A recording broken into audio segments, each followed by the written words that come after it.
आप सभी का अध्ययन केंद्र के YouTube चैनल में स्वागत है। और आज हम लोग इस वीडियो के माध्यम से देखेंगे जेएसएससी सीजीएल 2023 का जो वैकेंसी आया है उसका चर्चा करेंगे। और इस वीडियो के माध्यम से आपका जो है नंबर ऑफ सीट्स भी बताया जाएगा और क्या बदलाव क्या गया है वो भी बताया जाएगा और संपूर्ण जानकारी इस वीडियो के माध्यम से दिया जाएगा। तो आप इस वीडियो में बने रहें और यदि आप नए हैं तो चैनल को सब्सक्राइब कर लीजिए और बेल आइकन को भी प्रेस कर लीजिए। तो चलिए हम लोग देखते हैं क्या बदलाव किया गया है और नंबर ऑफ सीट्स कितने हैं। जैसा कि आप यहाँ पे देख पा रहे हैं जेएसएससी सीजीएल और यह जो वैकेंसी है 2023 के लिए है और इसमें बड़ा बदलाव है। क्या बदलाव है और नंबर ऑफ सीट की चर्चा करेंगे। तो हम लोग यहाँ पे चर्चा करते हैं और देखते हैं। जैसा कि आप देख पा रहे हैं यहाँ पे झारखंड सामान्य स्नातक योग्यताधारी संयुक्त प्रतियोगिता परीक्षा 2023, तो यहाँ पे वैकेंसी का जिक्र किया गया है। अब हम लोग आगे देखेंगे परीक्षा शुल्क यहाँ पे इसमें हम लोग का दिया हुआ है, इसका रूल रेगुलेशन दिया हुआ है, ये प्राप्तांक संख्या दिया हुआ है। तो अब यहाँ पे देखेंगे परीक्षा शुल्क, यहाँ पे चर्चा करेंगे हम लोग। परीक्षा शुल्क से ही स्टार्ट करते हैं और परीक्षा शुल्क जो है वह 100 रुपया रखा गया है। और परीक्षा शुल्क में छूट के लिए झारखंड राज्य के अनुसूचित जनजाति और अनुसूचित जाति के अभ्यर्थियों के लिए परीक्षा शुल्क जो है वह 50 रुपया रखा गया है। और उसके बाद है विज्ञापन संख्या यहाँ पे दिया हुआ है। तो आगे हम लोग देखते हैं इसमें अब लिखा हुआ है रिक्तियों का विवरण दिया हुआ है। पहला है सहायक प्रशाखा पदाधिकारी, ये जो है अनारक्षित जो है वह यहाँ पे देखेंगे कुल सीट है इसका 347 और अनुसूचित जनजाति का जो सीट है वह 12 है। अनुसूचित जाति का 4 है। अत्यंत पिछड़ा वर्ग का इसमें महिला में है, ये टोटल सीट है। अनुसूचित जाति का जो सीट है 80 है, अत्यंत पिछड़ा का 87 है, पिछड़ा वर्ग का 45 है और आर्थिक रूप से कमजोर ईडब्ल्यूएस जो है वह कितना है 87 है। और उसी तरह से कनकी सचिवालय सहायक का है, इसमें टोटल जो सीट है 100 मतलब इसमें जो इसका जो सम है टोटल है 335 है और इसका है 863 है। तो अब यहाँ पे जो वैकेंसी है ज़्यादा वैकेंसी है पिछले वर्ष की तुलना में, मतलब जो पहले वैकेंसी आया था। फिर उसके तरह से श्रम प्रवर्तन पदाधिकारी के रूप में यहाँ पे देखेंगे तो टोटल इसका वैकेंसी कितना 182 है। फिर प्लानिंग असिस्टेंट का जो वैकेंसी है टोटल कितना है, यह 5 है। तो अगर करेंगे तो 8, इसको 900 अगर मान लेते हैं, 9, 10, 11, 12, 13, 1400 वैकेंसी इधर ही हो जाएगा। फिर आगे हम लोग देखेंगे प्रखंड कल्याण पदाधिकारी का जो वैकेंसी है 195 है।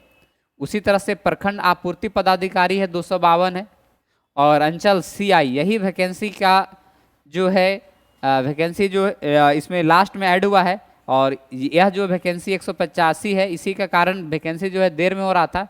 तो टोटल सीट जो है वह लगभग 2000 का कंपेयर में, इधर 200, 2 400 और 4 2 इसको मान लेते 600, उधर आया था लगभग में ये 2000 के लगभग में वैकेंसी है। अब हम लोग आगे देखेंगे इसमें लिखा हुआ है पेमेंट की बात किया गया है। तो यहाँ पे सबका वेतनमान दिया हुआ है। न्यूनतम शैक्षणिक योग्यता है किसी भी मान्यता प्राप्त विश्वविद्यालय से स्नातक का डिग्री होना चाहिए या उससे ऊपर का डिग्री होना चाहिए। अब यहाँ पे टोटल 7 पोस्ट आया है और न्यूनतम शैक्षणिक योग्यता यहाँ पे बता दिए। और आवेदन बोलता है आवेदन को आयोग में आवेदन प्राप्त होने की अंतिम तिथि तक स्नातक का मतलब डिग्री आपको मिल जाना चाहिए, तभी वे ही भर सकते हैं, न तो वे लोग नए लोग नहीं भर सकते हैं। अब यहाँ पे आयु सीमा देखेंगे, एक इम्पोर्टेंट है ये आयु सीमा। अब लिखा हुआ न्यूनतम उम्र की सीमा की गणना जो किया जाएगा 1/8/2023 का गणना इसमें किया जाएगा और अधिकतम जो काउंटिंग होगा 1/8/2019, मतलब 2019 अधिकतम है, न्यूनतम के लिए 1/8/2023 का गणना किया जाएगा आयु के लिए। अब हम लोग देखेंगे और यहाँ पे जो सभी पोस्ट के लिए अलग अलग आयु का गणना है, किसी का 15 है, किसी का 19 है और किसी का 10 है, किसी का 19 है, 2010 है, 2010 है, 10 है, इस तरह से इसका काउंटिंग है। अधिकतम एज जो है 35 है अनारक्षित का और अत्यंत पिछड़ा वर्ग के लिए 37 है और जो अनारक्षित में जो आते हैं, अनुसूचित जनजाति के लिए जो है वह 40 है, और अनुसूची 1 एवं पिछड़ा अनुसूची 2 के लिए ये 38 है, महिला के लिए है। उसी तरह से यहाँ पे ये हो गया एज के लिए। अब है आरक्षण, और इसमें हम लोग डिटेल में देख सकते हैं। बाकी डिटेल आप इसका जो लिंक में मतलब जो व्हाट्सएप का जो है लिंक दे दिया जाएगा, यहाँ से आप डाउनलोड कर सकते हैं। आवेदन की प्रविष्टियां संशोधन, मतलब यहाँ 25/7 से दिनांक ये संशोधन करने के लिए डेट दिया हुआ है सबमिट करने के लिए। अब ऑनलाइन का जो फॉर्म है, परीक्षा शुल्क भुगतान करने का यहाँ प्रोसेस दिया हुआ है। रजिस्ट्रेशन, अभी सबसे इंपॉर्टेंट है ये रजिस्ट्रेशन करने का, सूचना दर्ज करने के लिए 20 मतलब यहाँ पे कोई दिक्कत है तो इसको कर सकते हैं 21/7 से, मतलब परीक्षा शुल्क भुगतान करने के लिए जो है 21/7 की मध्य रात्रि तक ही कर सकते हैं। फोटो एवं हस्ताक्षर अपलोड करने का जो है 23/7 की मध्य रात्रि तक कर सकते हैं। और ऑनलाइन आवेदन प्राप्त अभ्यर्थी का नाम और जन्म तिथि अगर ये सब चेंजिंग करना, संशोधन करने के लिए डेट दिया हुआ है। अब हम लोग देखेंगे मुख्य, मतलब इसका 2 परीक्षा पहले होता था, अब एक ही परीक्षा होगा, वह मुख्य परीक्षा होगा। मुख्य परीक्षा के लिए 3 पेपर होगा, और इसमें से सबका 2-2 घंटा समय दिया जाएगा। पेपर 1 है, पत्र 1 है, यह रहेगा, इसमें से कुल 120 प्रश्न, 2 घंटा का समय हिंदी और अंग्रेजी रहेगा इसमें।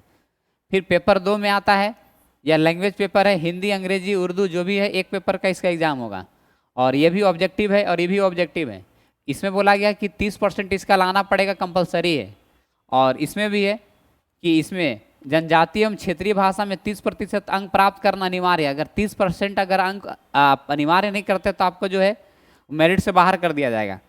फिर आता पेपर नंबर 3, इसमें पढ़ना सामान्य अध्ययन जो है 30 क्वेश्चन है, सामान्य विज्ञान का 20 प्रश्न है, सामान्य गणित का जो है 20 प्रश्न है, और रीजनिंग का जो है 20 प्रश्न है, कंप्यूटर का 20 प्रश्न है, और झारखंड से संबंधित कितना है 40। टोटल 150 प्रश्न है। ये बहुत ही महत्वपूर्ण है। और अध्ययन केंद्र जो है इसका क्लास लाया है ऑनलाइन और ऑफलाइन दोनों मोड पे। ऑफलाइन जो बैच है सुबह के 8:30 बजे चल रहा है, और ऑनलाइन ऑफलाइन दोनों बैच भी चल रहा है सुबह में। फिर शाम में एक जो पूरा होगा ऑनलाइन चलेगा 8:30 बजे से। तो आप जो है संपर्क कर सकते हैं क्लास के लिए इस नंबर पे 9905101700। और ज़्यादा जानकारी के लिए आप गूगल स्टोर पे अध्ययन केंद्र का जो ऐप को इंस्टॉल करके वहाँ पर रजिस्ट्रेशन करके आप जुड़ सकते हैं और एडमिशन ले सकते हैं। और क्लास ये जारी है, तो आप जल्द से जल्द जुड़ जाएं। आप बस आपको एक सीट एकदम एनी हाउ में ले लेना है। तो चलिए आगे हम लोग देखेंगे। अब यहाँ पे मुख्य परीक्षा का मैं हिंदी में क्या क्या पढ़ना है, तो अनुच्छेद पर आधारित 30 प्रश्न रहेगा, व्याकरण पर आधारित 30 प्रश्न है, ये टोटल 60 प्रश्न हो गया। उसी तरह से अंग्रेजी में भी है, अनुच्छेद पर आधारित पैराग्राफ पर आधारित रहेगा, ये 30 और 30 जोड़ेंगे तो 60 आ जाएगा। ये ऑब्जेक्टिव क्वेश्चन है। फिर सामान्य अध्ययन में क्या क्या पढ़ना उसका यहाँ पे डिटेल दिया हुआ है। फिर आगे देखेंगे हम लोग सामान्य विज्ञान में क्या क्या पढ़ना है, जो दिन प्रतिदिन का घटना विज्ञान में घट रहा है वे सब चीज़, ऐसा चीज़ को पढ़ना है कि जो डेली लाइफ में वो लोग साइंस का यूज़ करते हैं। सामान्य गणित में भी मैट्रिक का स्तर का पढ़ना है, रीजनिंग में ज़्यादा इसमें नहीं है, फिगर पढ़ना है। फिर यहाँ पे कोडिंग डिकोडिंग है, श्रृंखला सीरीज पढ़ना है, ठीक है, अंकगणित तर्क शक्ति पढ़ना है, गणितीय संख्या पढ़ना, ये सब पढ़ना है। कंप्यूटर में बेसिक पढ़ना है, MS window operating system, MS office, internet का विधि पढ़ना, ये सब। फिर झारखंड राज्य से झारखंड राज्य का भूगोल, इतिहास, सभ्यता, संस्कृति, भाषा, रहन सहन, खान पान, खनिज उद्योग, आंदोलन, ये सब पढ़ना है। खेल खिलाड़ी, व्यक्तित्व, नागरिक उपलब्धियां, राष्ट्रीय एवं अंतर्राष्ट्रीय महत्व, ये सब झारखंड के बारे में स्टडी करना है। अब पेपर जो मेगा जो रिजल्ट बनेगा वो पेपर 2 और 3 के आधार पे बनेगा, ठीक है। पेपर 2 और 3 पे पेपर 1 जो है बस 30% लाना है, वो पास करना है उसमें, तो इसको याद रखना पड़ेगा आपको। देखिए किसी भी एग्जाम को निकालने के लिए रणनीति सही होना चाहिए और सिलेबस मालूम होना चाहिए, तो किसी भी एग्जाम को आप आसानी से निकाल सकते हैं। नहीं तो फिर अपने साथ पढ़ते रहेंगे, पता चला कि क्या पढ़ रहे एग्जाम से क्या महत्वपूर्ण है।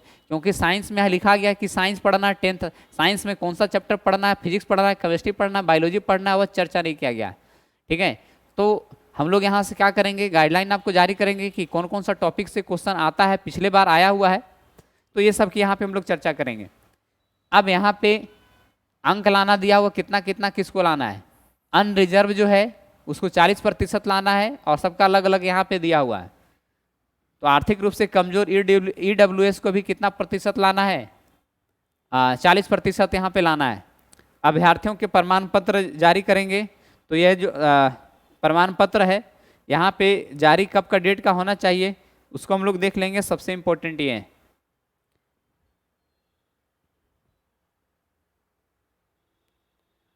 और